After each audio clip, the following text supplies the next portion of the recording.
In the last lecture, we've talked about what is crowding out.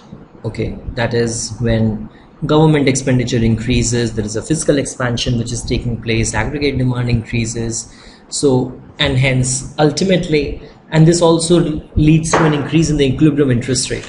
With an increase in the equilibrium interest rate, investment spending falls.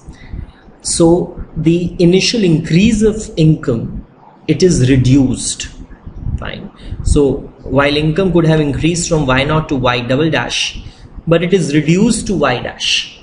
Even though there is an increase in income, but the increase is reduced. So this increase is reduced because of an increase in interest rate, which reduces private spending, particularly private investment. And this is what your crowding out effect is. Clear? So now we're going to look at two extreme cases, right? We're going to look at extreme cases, like one is the classical case, another is your liquidity trap case. That is what happens in case of crowding out in these cases. So classical case and crowding out. Guys, in classical case, LM curve is vertical. So in classical case,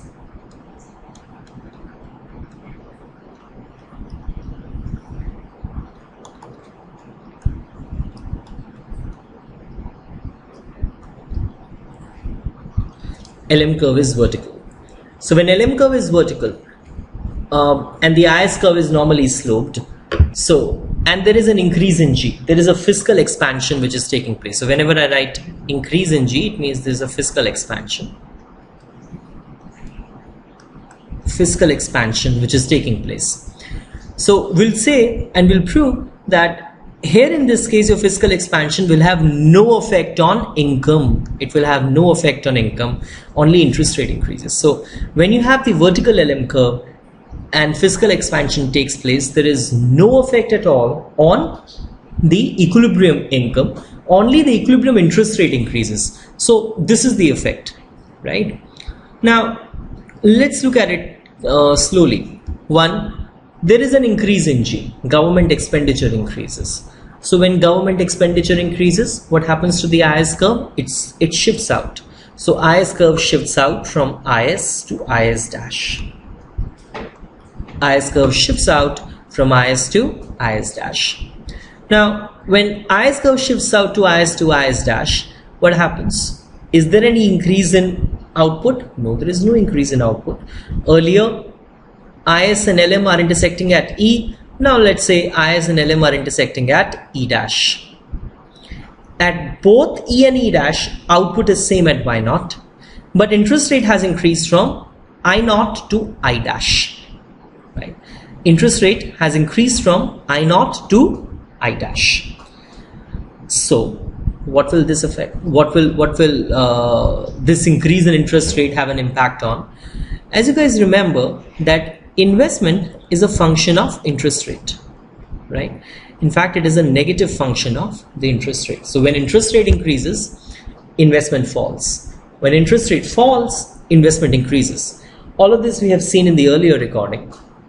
Now, what happens is when there is an increase in interest rate, investment falls, as it has been shown in this diagram here. So earlier, with an increase with the initial interest rate at I0, investment is I0. When interest rate increases from I0 to I1, sorry, I0 to I dash, here also from I0 to I dash, investment falls from I0 to I dash, capital I0 to capital I dash, right? Now what happens is that an increase in interest rate has crowded out the private investment. Okay, increase in interest rate has crowded out the private investment, which is, and how much it has crowded out, which is equal to initial increase in G, right? So what I'm trying to say is that with the vertical LM curve, IAS curve has shifted out, equilibrium output is same, interest rate has increased. With an increase in interest rate, investment has fallen. How much investment has fallen? The fall in investment is equal to the initial increase in G. So whatever increase in income could have occurred due to an increase in G has been completely crowded out with an increase in interest rate, due to which investment has fallen. So there is a full crowding out when LM curve is vertical. And when is LM curve vertical? Under classical case. Under